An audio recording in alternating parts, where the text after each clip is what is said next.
পাচার হওয়া অর্থ সম্পদ কি ফেরত আনা আদৌ সম্ভব? অতীতে এমন উদাহরণ নেই বললেই চলে। তবে দুদক চেয়ারম্যান বলছেন বিচারিক প্রক্রিয়ায় জয়লাভ করে পাচারকৃত সম্পদ ফেরত আনা সম্ভব। তবে সেক্ষেত্রে আন্তর্জাতিক সহযোগিতা, প্রমাণ সংগ্রহের মতো কঠিন চ্যালেঞ্জ দেখছেন তিনি। আর বিশেষজ্ঞরা বলছেন রাজনৈতিক সদিচ্ছা ছাড়া কেবল বিচারিক প্রক্রিয়ায় অর্থ সম্পদ ফিরিয়ে আনার সম্ভাবনা ক্ষীণ। বিস্তারিত সুমাইয়া খানের রিপোর্টে।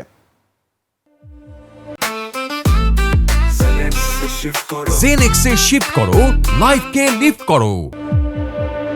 বাংলাদেশ থেকে পাচার হওয়া হাজার হাজার কোটি টাকার সম্পদের একটি বড় অংশ এখন যুক্তরাজ্যে। সম্প্রতি হাসিনা সরকারের মন্ত্রী ও ঘনিষ্ঠ ধনকুবেরদের কারো কারো সম্পদও জব্দ করা হয়েছে সে দেশে। দুদক এরই মধ্যে যুক্তরাজ্যের সংশ্লিষ্ট কর্তৃপক্ষের সঙ্গে যোগাযোগ শুরু করেছে। কমিশনের চেয়ারম্যান বলছেন, পাচারকৃত অর্থ সম্পদ দেশে ফিরিয়ে আনা দীর্ঘ ও জটিল আইনি প্রক্রিয়া।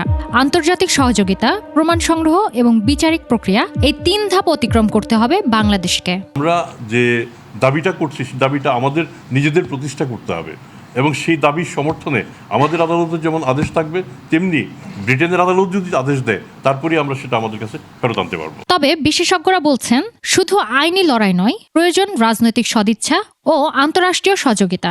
পাচারকারীরা যুক্তরাজ্যের রাজনৈতিক আশ্রয় নিলে বা বৈধ অভিবাসী হলে অর্থ ফেরতের সম্ভাবনা আরও ক্ষীণ হয়ে পড়বে।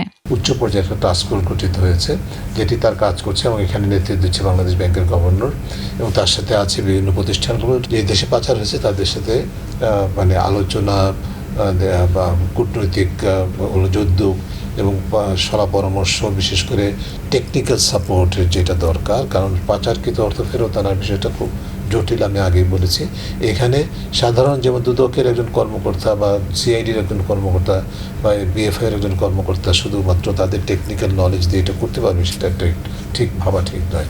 অতীতে অর্থ পাচার হয়ে যাওয়া অর্থ ফেরত আনার নজির খুবই সীমিত। সম্প্রতি দুর্নীতি দমন কমিশন জানিয়েছে, প্রায় 1025 কোটি টাকার সম্পদ ইতিমধ্যেই শনাক্ত হয়েছে। যুক্তরাজ্যে যে পরিমাণ সম্পদ আটকে রাখা হয়েছে তার পূর্ণাঙ্গ তালিকা ও যথাযথ কাগজপত্র না থাকলে কিছুই ফিরিয়ে আনা সম্ভব নয় বলেও জানান বিশ্লেষকরা। সুমাইয়া খান, 21 টেলিভিশন, ঢাকা।